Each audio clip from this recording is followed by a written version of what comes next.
Students, ये है class 9th का चैप्टर 2 केमिस्ट्री का सॉल्यूशंस के बारे में। तो इससे लास्ट वीडियो में हमने सॉल्यूशंस को स्टडी किया था। ये चैप्टर का नाम है is matter around us pure, क्या हमारे आसपास की सारी चीज़ें प्योर हैं। तो चलिए स्टार्ट करते हैं। तो इससे लास्ट वीडियो में हमने सॉल्यूशन किया था। अब हम सैचुरेटेड और अनसैचुरेटेड सॉल्यूशन के बारे में स्टडी करेंगे।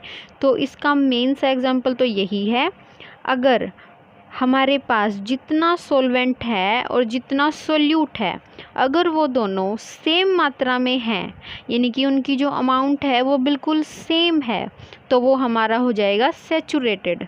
और जिसके अंदर जो सोल्यूट है वो लेस है, यानी कि जो हमने उसमें मिलाया है वो कम है, तो वो हमारे लिए हो गया अनसैचुरेटेड सॉल्यूशन। और सुपर सैचुरेटेड सॉल्यूशन वो हो जाएगा जिसमें सोल्यूट का अमाउंट सैचुरेशन लेवल से ज़्यादा हो जाएगा। अब देखेंगे कि सैचुरेशन सॉल्यूशन यानी कि सैचुरेशन स्टेट क्या होती है। तो अब देखिए, सैचुरेटेड और अनसैचुरेटेड के बारे में स्टडी करेंगे अब हम इन दोनों के बारे में।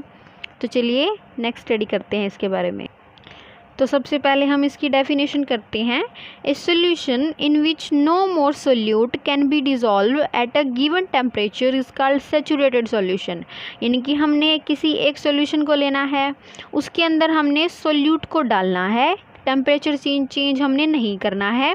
तो इसमें क्या होगा कि सोल्यूट को जितने समय तक वो घुलेगा, यानी कि आप अगर किसी भी सॉल्यूशन यानी कि मान लो पानी के अंदर अगर आप कोई चीज़ घोल रहे हैं, डिज़ोल्व करने की कोशिश कर रहे हैं, मान लो चीनी डिज़ोल्व करने की कोशिश कर रहे हैं आप, लेकिन एक स्टेज ऐसी आएगी यानी कि अब उसमें आप और उससे ज़्यादा चीनी नहीं घोल सकेंगे, यानी कि वो सैचुरेट हो चुकी होगी, यानी कि अब आप उससे ज़्यादा मात्रा में अमाउंट में चीनी उसमें नहीं घोल पाएंगे। तो वो होगा उसका सैचुरेशन लेवल, यानी कि इस लेवल से ज़्यादा आप उसमें नहीं डाल सकते, तो वो हमारा सैचुरेटेड सॉल्यूशन हो चुका होगा। इससे आगे देखेंगे, on the other hand A solution in which the amount of solute is less than the saturation level, यानी कि जिसमें अभी सैचुरेशन लेवल से कम अमाउंट में सोल्यूट है, उसको हम बोलेंगे अनसैचुरेटेड सॉल्यूशन। और इसके बाद सुपर सैचुरेटेड सॉल्यूशन वो होगा जिसके अंदर सैचुरेशन लेवल से भी ज़्यादा चीज़ मिली हुई होगी ऑलरेडी अमाउंट में। तो ये देखिए, ये तीनों इसके डेफिनेशंस बोल सकते हैं आप इनको, इन शॉर्ट इसकी डेफिनेशन है। नेक्स्ट है solubility, amount of solute which can be dissolve in 100 gram of solvent eight A given temperature is called solubility. यानी कि सोल्यूबिलिटी होती है, हिंदी में इसको कहा जाता है घुलनशीलता। कोई भी सॉल्यूशन है उसके अंदर अगर हमने कोई चीज़ जो है डिज़ोल्व करनी है, सोल्यूबल बनाना है उसके अंदर, तो हम उसको देखेंगे कि किसी टेम्परेचर पर 100 ग्राम सॉल्वेंट के अंदर कितना सोल्यूट यानी कि वो डाला जा सकता है जिससे वो उसकी सोल्यूबिलिटी कही जाएगी। ओके, इससे नेक्स्ट टॉपिक है हमारे पास, व्हाट इज़ सस्पेंशन। सस्पेंशन का मतलब देखिए, सस्पेंड हो जाना, यानी कि किसी चीज़ का एक जगह पर रुक जाना, उसको हम कहेंगे सस्पेंशन। अब देखिए, ये सॉल्यूशन में ये किस तरीके से इसको डिफाइन किया जाता है। Suspension is a heterogeneous mixture in which the solute particles do not dissolve but remain suspended through out the bulk of the solvent. ये कहना चाहते हैं कि जो सोल्यूट हमने किसी भी सॉल्यूशन के अंदर उसको डिज़ोल्व करने की कोशिश की है, वो उसमें डिज़ोल्व ना होकर उसमें ही पड़ा रहे, यानी कि नॉर्मली उसमें ही वो पड़ा रहे, यानी कि जैसे सैंड हो गई। अगर हम सैंड को डालेंगे पानी के अंदर तो वो मतलब उसके अंदर घुलेगी नहीं। अब उसकी प्रॉपर्टीज़ देखिए, बेरियम सल्फेट का यूज़ किया जाता है पानी में घोलने के लिए, लेकिन थोड़ी देर बाद घुलने के बाद वो नीचे बैठ जाता है, आप उसको देख सकते हैं माइक्रोस्कोप में। तो देखिए, इससे नेक्स्ट इसकी प्रॉपर्टीज़ हैं हमारे पास, इसकी प्रॉपर्टीज़ ऑफ सस्पेंशन है। Suspension is a heterogeneous mixture, ये हेट्रोजीनियस मिक्सचर होता है। The particles of suspension are bigger than 10⁻⁻7 और 100 नैनोमीटर इन डायमीटर, यानी कि इसके पार्टिकल जो होते हैं वो बड़े होते हैं, इससे यानी कि 100 नैनोमीटर से बड़े होते हैं वो डायमीटर में, इसलिए वो घुल नहीं पाते। The particle of suspension can be easily seen, इनको आप इजीली देख सकते हैं अपनी आँखों से।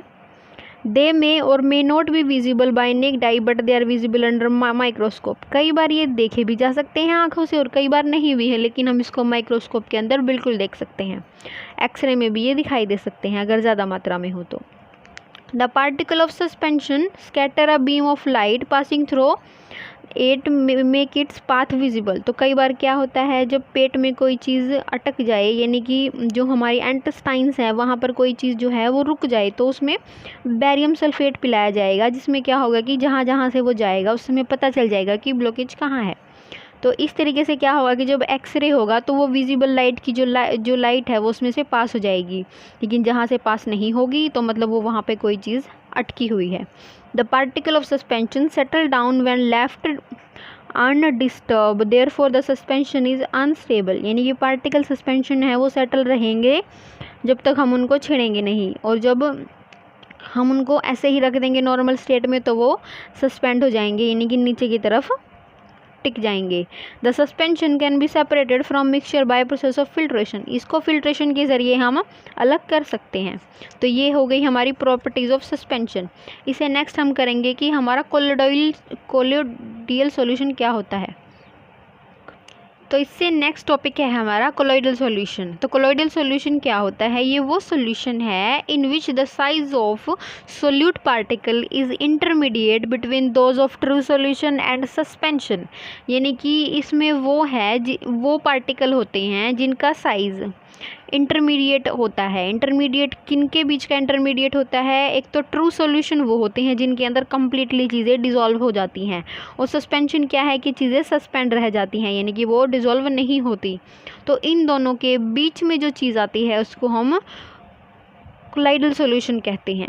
तो ये इसके बाद है हमारा डिस्पर्सल, यानी कि dispersed phase and dispersion medium. ये दोनों चीज़ों के बारे में हम स्टडी करेंगे।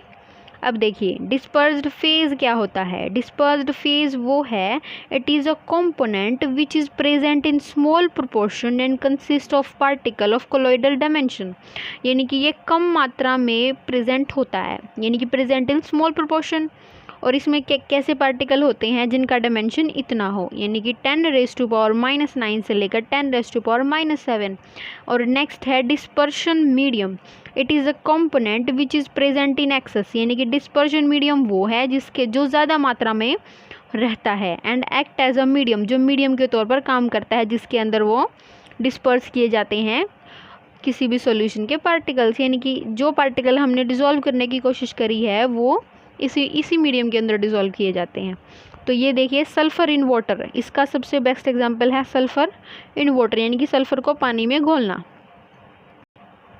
तो ये है हमारे पास कुछ सॉल्यूशन के एग्जांपल्स।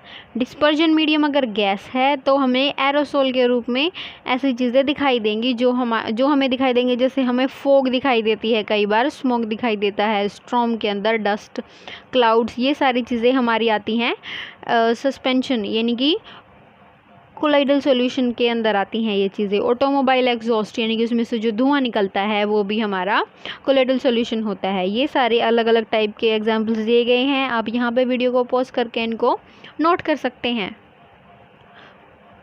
तो देखिए अब हम इनके मोशन के बारे में स्टडी करेंगे, यानी कि कोलोइडल पार्टिकल जो हैं उनका मोशन कैसा होता है। तो इनका मोशन ब्राउनियन मोशन होता है, यानी कि ब्राउनियन मूवमेंट ऑफ पार्टिकल्स। तो इसके पार्टिकल जो हैं एक जगह से ऐसे मूव करते हैं। अब ये इसकी दिशा कैसे बदली, यहाँ पे कोई और पार्टिकल होगा जिससे टकरा जाने के बाद ये अपनी दिशा को चेंज कर लेता है। जैसे जैसे इसकी डायरेक्शन चेंज होगी, यानी कि इसने किसी ना किसी पार्टिकल को हिट किया है, किसी दूसरे पार्टिकल को जो इसी की तरह मोशन में है।